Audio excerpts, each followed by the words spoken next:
एक गांव में मनोहर और सरला नामक पति पत्नी रहते थे। मनोहर बहुत ही अच्छा और आदरणीय आदमी था। वो मुकेश नामक एक व्यक्ति से दूध लेके अपने घर जाता था। उस दूध को उसकी पत्नी सरला उबा के ठंडा करके एक मटके में डाल के दही बनाती थी।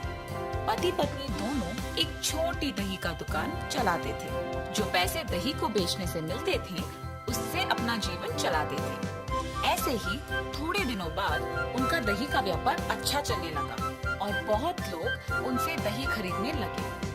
उसके पास दही बहुत जल्दी खत्म हो जाने के कारण बाकी लोग खाली हाथ वापस घर चले जाते थे।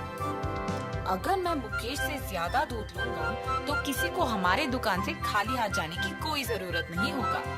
मुकेश, मुझे ज्यादा दूध की जरूरत है, तुम्हें आज से ज्यादा दूध देना होगा। जरूर मनोहर, उसमें क्या है। ऐसे मनोहर को जितना जरूरत था उतना दूध लेके वो घर वापस चला जाता था।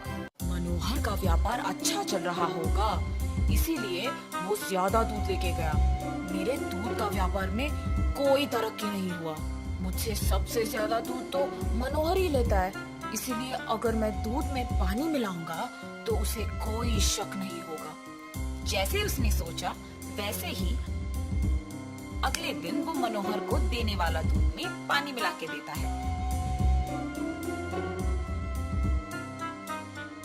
और सरला हर रोज की तरह उस दूध को दही बनाती है। अगले दिन जब मनोहर ने उस दही को देखा तो वो दही टूटा हुआ बना था और अगले दिन भी वही हुआ था। सरला, आज भी दही वैसे का ही बना है। इस बात के बारे में हमें कुछ करना होगा, वरना व्यापार को आगे नहीं ले जा सकेंगे। हाँ जी, पर अगर दूसरा दूध वाला भी ऐसे ही नहीं करेगा, इसका क्या भरोसा। अगर हम ही गाय को लेके एक भरोसेमंद आदमी को उनका देखभाल करने के लिए रख देते तो हमें दूध के बारे में सोचने की भी जरूरत नहीं पड़ेगा ना। सही सोच है सरला, बिल्कुल करेंगे। मैं कह देता हूँ उसे कि हमें अब दूध नहीं चाहिए। और उनके योजना के अनुसार वो दोनों गाय को लेकर एक भरोसेमंद आदमी को उनकी देखभाल के लिए रखते हैं। और मनोहर ये बात मुकेश को कहने के लिए निकल पड़ता है। मुकेश, मुकेश! अरे मनोहर, इस वक्त पे क्यों आए हो? कुछ नहीं, बस इतना कहने के लिए कि आज से आपको हमें दूध बेचने की कोई जरूरत नहीं है। ऐसा क्यों? क्यों नहीं चाहिए दूध तुमको अब से? क्योंकि अब हमारे पास गाय है और उनके लिए एक रखवाला भी है। ऐसे कहकर मुकेश वहाँ से चला जाता है।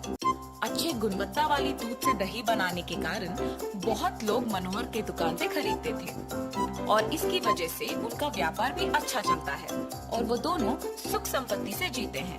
हर रोज की तरह जब मुकेश दूध देने बाहर निकलता है तो वो मनोहर के दुकान में दही के लिए लगी भीड़ देखता है। इस गांव में मनोहर का व्यापार बहुत अच्छा चल रहा है, इसीलिए मेरे पास दूध बंद करके उसको अब खुद गाय को खरीदने का साक्षाम है। उसका दुकान को ही बंद करवा दूंगा। ऐसे सोचकर वो अपने घर की फंक्शन में भजन के लिए बहुत लोगों को बुलाता है और दही के लिए मनोहर के दुकान को जाता है। मनोहर, मुझे एक मटका भर दही चाहिए। उतना दही क्यों मुकेश? मेरे घर में आज भजन है तो सबके लिए भोजन भी है। ऐसे कहकर वो दही लेके जाता है। घर जाते ही मनोहर के दिए हुए मटके का दही को दूसरी बर्तन में खाली करके मुकेश के दूध मिश्रण से बनाए हुए दही को उस मटके में डालता है। उसी दही को भोजन में सबको परोसता है। वो खाने के कुछ ही समय में सबको पेट दर्द करना शुरू हो जाता है और उसी समय पे गांव के जमींदार भी वहाँ आते हैं। सबको दर्द से तड़पते देख पूछते हैं, क्यों तुम सब ऐसे तड़प रहे हो? क्या हुआ? जब से यहाँ का दही खाया है तब से ऐसे ही तड़प रहे हैं। मुकेश, दही में क्या मिलाया तुमने? वो खा के ऐसे क्यों तड़प रहे हैं सब? प्रभु, मुझे कुछ नहीं पता। ये दही मैं मनोहर से खरीद लाया। सैनिकों, तुरंत मनोहर को मेरे पास लाओ। जी प्रभु। जमींदार के आज्ञा के अनुसार सैनिक मनोहर को उनके पास लेके आते हैं। मनोहर के साथ साथ उसकी पत्नी भी उसके पीछे जमींदार के पास आ पहुंचती है। क्या तुमने मुकेश को ये दही बेचा? जी प्रभु। तुम्हारे बेचे हुए दही के वजह से यहाँ सब दर्द के मारे तड़प रहे हैं। तुमने इसमें क्या मिलाया?